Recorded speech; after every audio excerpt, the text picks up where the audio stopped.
VMD, 이 비주얼 머천다이징 참 생소하긴 합니다. 네. 무슨 뜻입니까?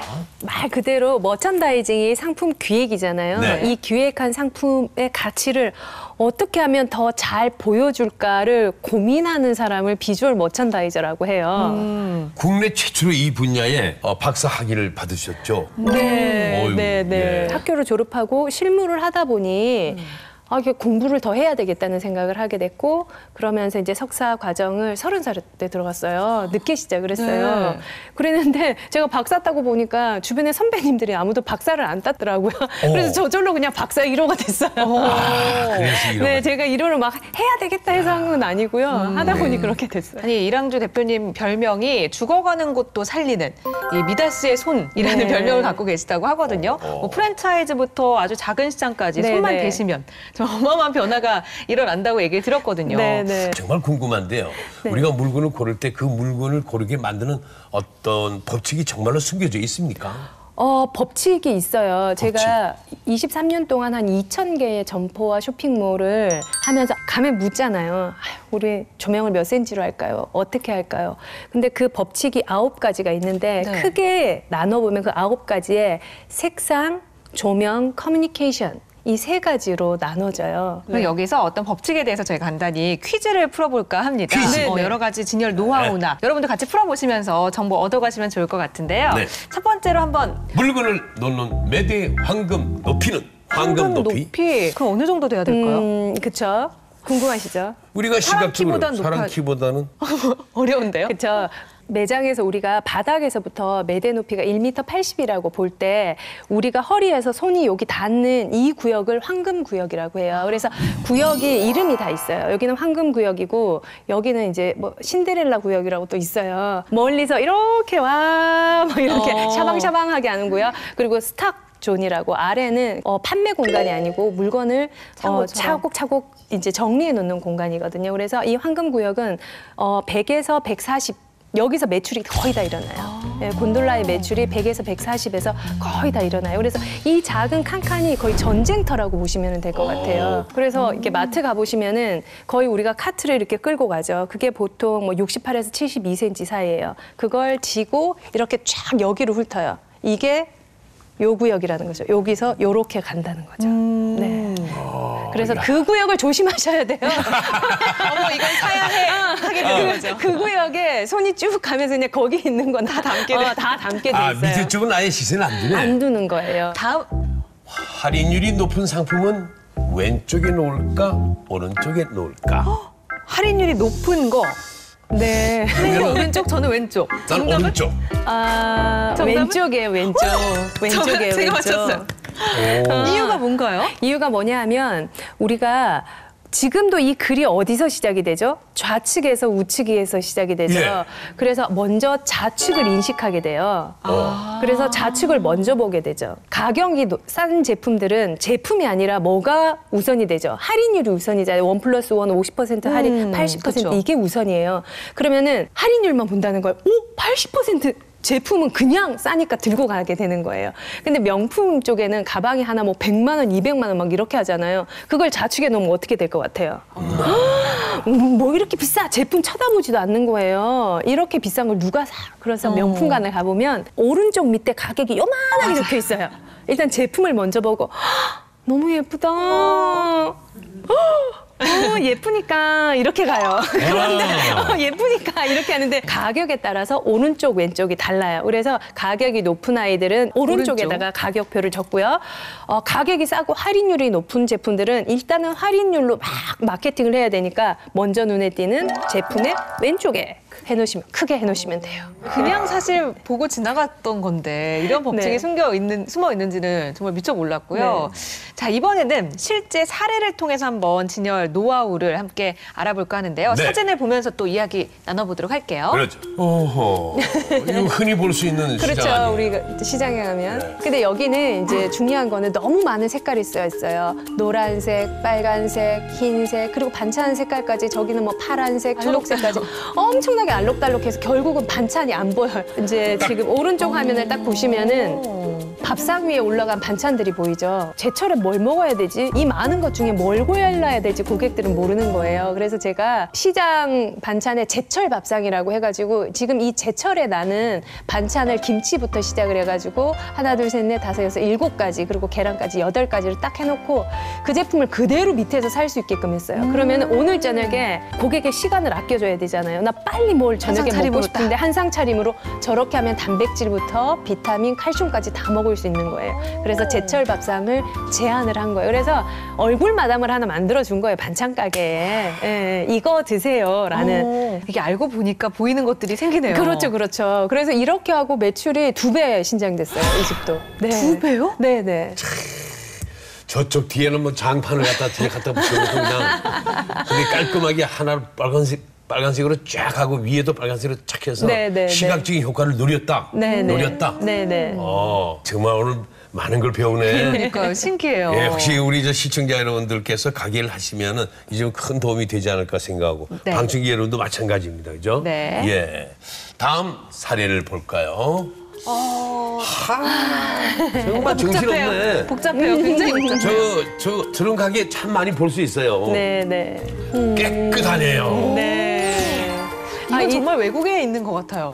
이 가게는 정말 좋은 제품을 팔더라고요. 사장님하고 그 사모님이 전라도 분이신데 직접 산과 들에 주말에 가서 뜯어온 나물들을 봄에 팔고 있어요. 근데 아까 전 사진을 보면 누가 봐도 이거는 뜯어와서 파는 상품이다, 좋은 상품이다라고 안 느껴지는 거예요. 그래서 그게 너무 안타깝더라고요. 그래서 제가 제품이 돋보일 수 있게끔 그리고 바닥에 놓지 말고 물건을 조금 더 높이, 아까 말했듯이 높이 하자 해서 진열을 하고 이분은 그냥 매출이 한 10배 정도 올랐어요. 10배요? 아니, 네, 너무 고마워하시더라고요. 근데 정말 한눈에만 봐도 이게 네네. 뭘 파는지가 딱 보여요. 종이에다가 약간 품목을 보여주는? 이미지로 뭐 당근, 호박, 무, 배추 이런 것들을 이미지로 딱딱딱딱딱 연출을 했죠. 다음 보죠. 생선 가게.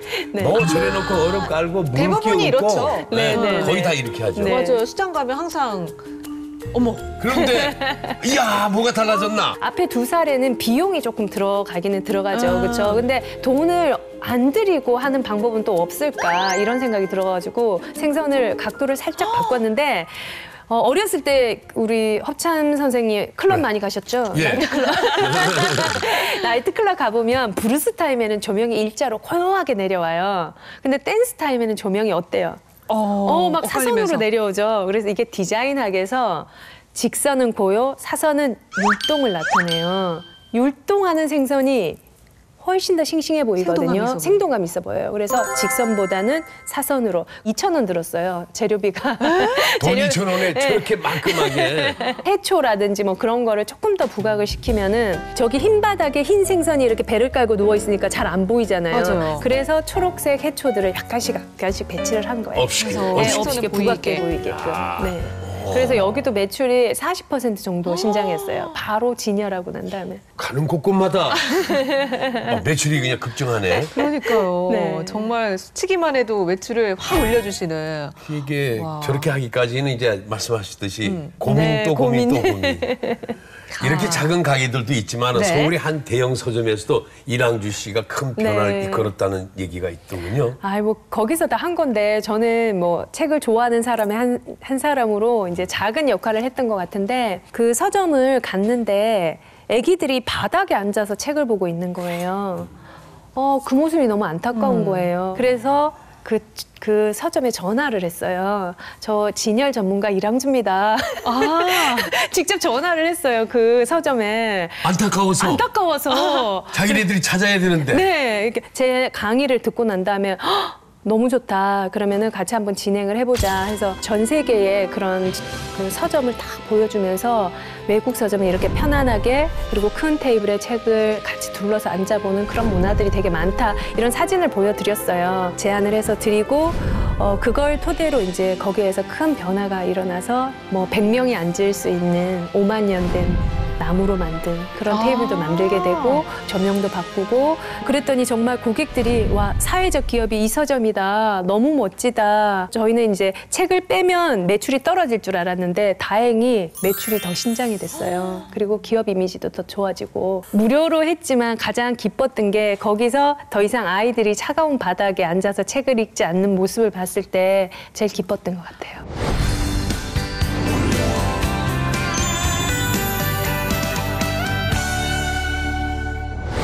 아니 근데 사실 딱 이렇게 뵀을 때 굉장히 세련되시고 도시에서 나고 자랐을 거라고 생각을 했거든요. 네. 근데 고향이 아니시더라고요, 서울이. 네네. 제가 어디 미스 과메기 출신입니다. 과메기라 하면 포항. 포항. 네네네. 오, 포항에서 언제까지 자라신 거예요? 포항에서 22살 때, 3살 때까지 있었어요. 네. 아버지가 뱃일을 하셨나요? 예, 아버지가 어부셨어요. 예. 그래가지고 어렸을 때, 정말 놀고 싶었는데 아버지가 통발이라고 아시죠? 예. 미끼 끼는 거. 그거 이거 한 통 이게 엄청나게 많잖아요. 한 120개 되나? 낚시가. 이걸 다 깨면 500원 줬어요. 아버지가 놀 때 이걸 잡아주는 사람이 있어야 되니까 또 같이 가요. 초등학교 때. 배 타고 같이. 제가 그래 낚시를 잘해요. 배멀미도 없겠네. 배멀미도 없어요. 멀미 안 해요. 반전의 매력인데요. 낚시를 잘하시고 배멀미도 없고. 네네네. 아니 근데 또 집에서는 뭐 돼지를 키우셨다고요? 직접이요? 돼지 이빨 이렇게 깎이는 거 되게 잘해요. 돼지 이빨을 왜 깎이나요? 돼지가 이게 젖을 먹을 때 이제 이빨이 나기 시작을 하면 젖을 물어가지고 엄마 그 돼지의 젖에 피가 막 나요. 그래서 몇 주 안 되는 사이 이빨을 한 번씩 깎아줘야 돼요. 이게 돼지 키워본 사람들만 알아요. 전 처음 알았어요. 이런 어떤 과정이 있는 걸 처음 알았는데. 야, 새끼 돼지 이빨. 네, 깎아줘야 돼요. 아니면은 이제 어미한테 상처를 입히게 그렇지, 되니까 염증을 일으키죠. 어미 돼지가 젖먹이다 발로 팍 차요 개를. 그래가지고 아빠가 어부를 하시다가 뭘 사업에 손을 냈다가 이렇게 저희가 폭망했어요. 쫄딱 망하고 이제 더 이상 뱃일도 못하게 되셔가지고 이제 돼지를 키우기 시작을 한 거죠. 마당에서. 그래서 이 돼지가 번식력이 너무 좋은 거예요. 새끼를 저 안방에다가 저희 방에다가 데리고 이제 분유를 먹여서 키우는 거예요. 그렇게 해서 이제 그 돼지를 팔아서 저희 6남매가 이제 학교를 다니게 된 거죠. 언니들은 다 여상을 나와서 은행에 취직을 했어요. 네. 그때만 해도 주산이 이렇게 돼야 은행에 취직이 됐어요. 그럼. 근데 제가 주산 장애가 있는데 안 돼. 이러니 하는데 이게 손가락이 막 안 올라가는 거예요. 이게 안 돼요? 네, 이게 안 돼요. 그래서 자격증을 하나도 못 땄어요. 3년 동안. 그래서 제가 이제 캔디 그림을 잘 그렸어요. 캔디. 그랬더니 엄마가 얘를 디자인이나 미술을 하는 데를 보내야 되겠다 생각을 하신 거예요. 어머니께서 상당히 교육률이 강하시네요. 예. 자녀의 그 개성이라든가 네. 재능을 미리 딱 간파하셨네. 그래가지고 포항 이제 시내에 나온 거예요, 제가. 시골에서 구룡포 시골에서 이제 다운타운에 있는 전문대학교를 포항시에 있는 이제 전문대학교를 2년 마치고 이랜드에서 계약직 사원을 뽑는 거예요, 서울로. 그래서 이제 서울로 상경을 하게 됐죠. 몇 년 전이에요, 그게? 그게 93년도에 입사를 했어요. 그러니까 보석을 발견한 거지. 네. 그리고 이제 백화점에 당당히 입사를 합니다. 네, 경력직으로 이제 백화점에 압구정으로 입성을 했죠, 이제. 이직을 구룡포에서 구룡포에서 네, 압구정동으로 갔어요. 네. 그래서 엄마가 이제 막 동네 잔치했죠. 부자들만 사는 동네에다 드디어 이제 갔구나 해서 이제 거기에 취직을 했는데 이제 그때 저랑 같이 했던 친구들이 다 일명 말하는 스카이를 나오고 저만 이제 지방 전문대를 나온 거예요. 이제 실명을 적지 않고 쇼윈도우 디자인을 하는데 다 내라는 거 하는 디자이너 12명한테 블라인드 테스트를 하는데 이제 이번 크리스마스 시즌에 누구 디자인으로 전체 백화점 뭐 15개의 전체 디자인을 누구의 디자인으로 할 것인가 그거를 이제 시안을 냈어요. 근데 그림 실력이 안 되잖아요. 그랬더니 이제 아이디어로 승부를 해야 되겠다. 크리스마스 관련된 영화를 다 봤어요. 그렇게 해서 아이디어를 딱 냈는데 당당히 제게 걸린 거예요. 그때 기분이 너무너무 좋았었어요. 그때 어떤 거였어요? 그때는 이제 그때 재활용이라는 키워드가 되게 막 붐이 일어났을 때였어요. 그래서 재활용 페트병으로 페트병 2만 개로 트리를 만드는 그 프로젝트를 했었어요. 그래서 빨대로는 미니 트리를 만들고 페트병으로는 큰 트리를 만들고 그다음에 소품류는 이제 음료 캔을 활용을 해가지고 전체 디자인을 했었죠. 거의 10몇 년 전에 제가 그 아이디어를 내가지고 신문에도 크게 기사가 났었어요. 그 디자인이. 나 오늘 크리스마스 그거 한번 해볼까? 난 소주병으로 할까? 소주병으로 괜찮아요? 아니에요. 아니에요. 뭐가? 아, 이거 얼마나 먹어야 되는 거예요? 지금 먹는 것만 해도 지금 쌓아놓은 것만 해도 그 정도 돼. 많이 있으세요.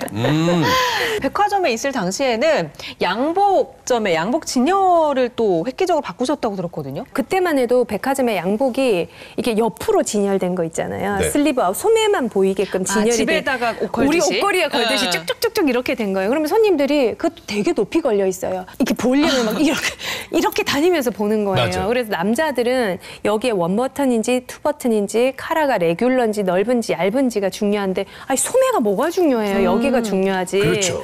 그래서 옆에 말고 이거 말고 이렇게 진열합시다. 이렇게 했어요. 매장에 이제 샵마스터가 아니 내가 손님이 오면 자기 기준에서 빨리 찾아서 자기 기준. 앵겨야 되는데 이렇게 하면 손님들이 다 일일이 다 본다는 거예요. 시간이 걸린다. 시간이 걸린다. 오픈을 하면 가서 제가 이렇게 만들었어요. 그럼 저녁에 되면 이렇게 해놔요. 샵마스터가. 그 점장님이 그럼 또 이렇게 해놔요. 또 이렇게 가서 해놔요. 그걸 한 3개월 동안 했어요. 설득을 해가지고 이제 그 집부터 이 얼굴이 보이게끔 여기가 보이게끔 진열을 메인 장에 딱딱 하고 옆에 걸고 딱 하고 옆에 걸고 딱 하고 이렇게 했는데 손님들이 지나가면서 저 집에 예쁜 옷 있다. 저거 예쁘다. 나부터도 그렇게 되죠. 그렇죠. 나부터도 그렇게 해요. 그렇게 한 집이 바뀌면서 백화점 남성복의 30개 점포가 다 바뀌게 됐어요. 지금은 다 이렇게 돼 있죠. 너무 또 이렇게 해놔가지고 애들이 지금은 굉장히 익숙한 일인 익숙하게 건데. 된 건데 그게 이제 10여 년 전에 이게 이렇게 바뀌기까지 너무 힘든 과정이었죠. 자, 그런데 어느 순간 백화점을 그만두고 나오게 돼요. 왜 그러셨을까? 어떤 이유였어요? 이렇게 백화점에서 진짜 재밌게 천직이다 생각을 하고 너무너무 재밌게 일을 하고 있었는데 그 중소기업청에서 전화를 한 통 받게 돼요. 지금 전통시장이 너무너무 힘들다. 백화점에서 하고 있는 이런 과학적인 전시 기법을 우리 소상공인들 시장 상인들에게 좀 알려주세요라는 전화를 받았어요. 네.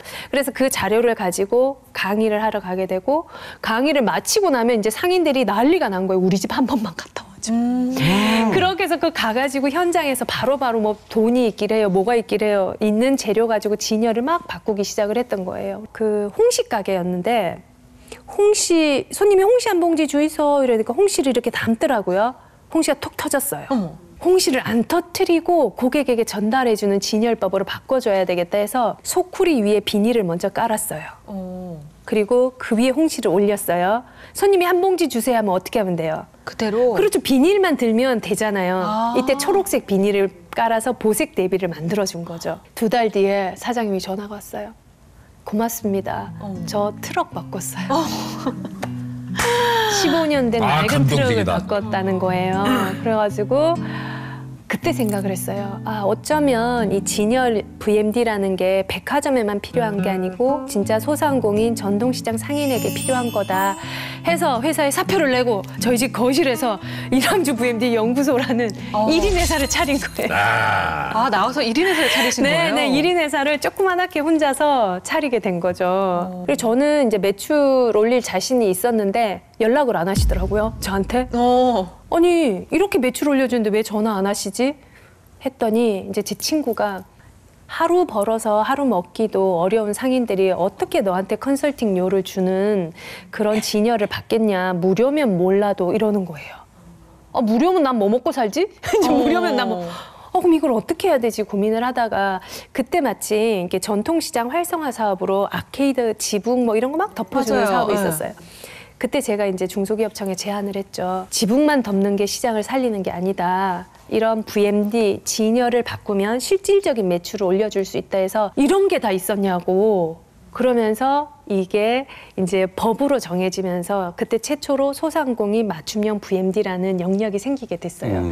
그래서 상인들은 무료로 받고 한 시장에 20개의 점포 를 이 4회까지 할 수 있는 컨설팅 시스템이 생기게 됐어요. 또 이랑주 대표님 같은 경우에는 방송 진행자로도 컨설턴트로 맹활약 중이신데 얼마 전에도 소상공인들을 위한 프로그램을 진행하면서 네, 이렇게 네, 직접 네. 바꿔드리기도 하고 그러신 거죠? 제가 알고 있는 23년의 노하우를 그냥 폭풍 다 담아가지고 엄청 노력하고 있어요. 어떤 가게를 바꿔주셨는지 또 예를 들어주실 수 있나요? 너무 많은데 1평 반짜리 도너츠 가게였는데 25년 동안 손으로만 이렇게 만드신 거예요. 그래서 팔이 이렇게 휘었어요. 아이고. 반죽기도 없고 숙성기도 없고 왜 그렇게 만드냐 했더니 어떻게 기계가 손을 따라가네요. 제가 만나본 소상공인들은 정말 대단하신 분들이 많으셨어요. 근데 이분들이 그거에만 치중을 해서 어떻게 그게 진짜 좋아 보이는지를 모르시는 거예요. 그래서 제가 이 작은 가게가 눈에 잘 띄게 하기 위해서 노란색을 반복을 시켰어요. 이제 글씨에 그리고 주인 아줌마 앞치마에 간판에. 그러면 우리가 3-4번 반복하잖아요. 네네. 그 방법으로 해줬는데 지나가는 사람이 여기 도나스 가게 있었어. 25년 됐는데. 그러면서 다시 찾아오는 거예요. 그거는 끝나고 촬영 끝나고 방송 나가고 사장님이 우시면서 전화를 하셨더라고요. 너무 고맙다고. 그래서 여름에 도나츠가 잘 안 팔리는데 지금도 겨울처럼 팔리고 있다고. 그래서 이 방송을 하게 된 거는 무조건 어려운 점포를 도와주는 건 아니에요. 정말 오랫동안 진심으로 좋은 재료를 만들어서 고객에게 먹이려고 해오신 분들이 그 대상자예요. 그래서 그분들의 점포를 바꿔주면서 일주일 동안 그날이 제일 행복한 것 같아요. 그럼요. 네. 큰 보람이죠. 네. 큰 보람이죠. 네.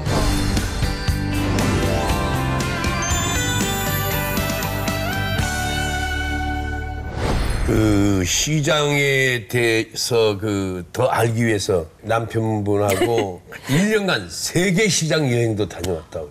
1년간. 네. 1년간. 그 일을 다 그만두시고요. 네, 그래서 남편이 그때 이제 S그룹의 대기업에 다니고 있었어요. 예. 그래서 남편한테 나 100년 된 세계 전통시장 투어를 가야겠다. 시장을 봐야겠다. 회사를 그만두고 같이 가자.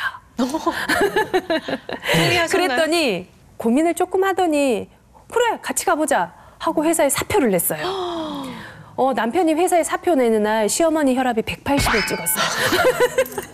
그럴 만도 하겠죠. 이제 아들 잘 키워서 대기업에 보내놨더니 며느리가 백수 만들었다고. 그렇게 해서 이제 7년 동안 운영했던 회사를 잠정 폐업을 하고 둘이 손잡고 1년간 전 세계의 40개국 150개 전통시장을 둘러보고 왔어요. 와, 1년 동안. 네, 1년 동안 거의 배낭 하나씩 메고 배낭여행으로. 어디가 가장 기억에 남으셨나요? 독일에 갔었을 때인데요. 독일 시청 앞에 그 금사라기 땅에 빌딩이 있는 게 아니고 전통시장이 있는 거예요. 근데 우리나라처럼 이런 뚜껑이 있거나 아케이드가 있는 게 아니고 들어가는 입구에 숲이 있는 거예요. 시장 중간에 정말 몇백 년 된 나무가 있고 그 나무 옆에는 1000명이 식사할 수 있는 테이블과 식탁이 있는 거예요. 그러니까 시장에서 장을 봐서 음식을 사서 거기서 먹는 거예요. 그러니까 독일 사람들이 맥주 좋아하니까 맥주 한 잔 시켜놓고 햇살이 그대로 들어오는 데서 맥주를 마시면서 안주 시장에서 사온 걸 먹고 철은 있더라고요. 무슨 철인데? 저는 그때 여름에 갔었어요. 여름에 덥지도 않아요? 그 숲 그러니까 안이라서 안 더웠어요. 숲이 그늘을 만들어주니까. 그러니까 유모차를 끌고 아예 산책을 나오신 분들도 엄청나게 많으시는 거예요. 그러니까 산책을 나오면서 장도 봐서 가는 거예요. 근데 저는 더 재밌었던 게 그 올리브를 파는 할아버지가 돌아가시면은 우리는 뭐 그 자리에 사과도 팔 수 있고 뭐 생선 가게 할 수 있잖아요. 근데 거기는 올리브만 팔 수 있대요. 220년 동안. 그게 공영 시장인데 엄마가 나를 데리고 올리브를 여기에서 샀어요. 근데 엄마가 돌아가시고 내가 내 딸과 엄마를 어디서 추억해요? 이 올리브 가게에서 추억할 수 있다는 거예요. 그래서 그 상인들이 하는 말씀이 우리는 장사를 하는 사람이 아니라 시장이라는 전통을 지키고 물려주는 사람이라는 거예요. 그 교육을 시청에서 시킨대요. 그래서 이 시장이라는 걸 하나의 문화로 생각을 하고 지키는 독일이 참 대단해 보였어요. 이게 보면은 약간의 직업병도 있으실 것 같다는 생각이 들어요. 그냥 놀러 갔는데도 약간 이렇게 해야 되는 거 아니에요? 있죠, 맞아요, 있죠. 맞아요. 지적질병이 있는데 직업병이 나오는 거예요. 직업병이 나와요. 그러니까 저번에 이제 남편이랑 식사를 갔어요. 그랬는데 너무 음식이 맛있는데 조명을 흰색으로 막 형광등이 막 팍팍팍 너무 많이 켜져 있어가지고 두통이 일어나는 거예요. 밥을 먹는데. 그래서 제가 사장님한테 사장님 이거 조명이 너무 밝아서 이렇게 하나 건너 하나씩 이렇게 끄고 하시면 훨씬 더 좋을 거다 했더니 그 사장님이 안 들으시는 거예요. 그래서 남편이 꼬집어요. 가만히 있어요. 그 입 다물라. 밥이나 먹어. 그래서 이게 한두 번이 아니에요. 이게 입으로 이게 안타까워서 막 그게 나오는 것 같아요. 저도 모르게. 그래가지고 이 비법을 다 담은 책을 공개를 해버렸어요. 네. 그러니까 누구든지 창업이나 이런 가게를 운영을 하시거나 아니면 기업도 마찬가지고 이거 9가지만 정말 철저하게 한 번 더 고민을 하면 매출이 달라질 거다 해서 그냥 공개를 했더니 후배가 그 책을 읽고 언니 미쳤어 이러더라고요. 그렇지. 너 앞으로 뭐 먹고 살려고 이거 다 공개하냐고. 이거 뭐 대형 쇼핑몰이나 우리들만의 전유물인데 이걸 언니가 공개하면 어떡하냐고. 그래서 저는 다 같이 잘 먹고 살아야 되지 않겠냐. 나도 어렸을 때 되게 힘들었는데 누가 진작에 이렇게 해줬으면 우리 집 가게들이 아빠가 운영했던 가게가 안 망했을 것 같다. 야, 그거 정말 멋진 말씀이세요. 어떤 사명감이 있어야 될 것 같아요. 네? 그래서 사명감이 바로 생긴 건 아니었고요. 어렸을 때 가난하게 자라다 보니 요즘은 흙수저, 금수저 하는데 부모님이 흙만 주셨어요. 수저도 안 만들고.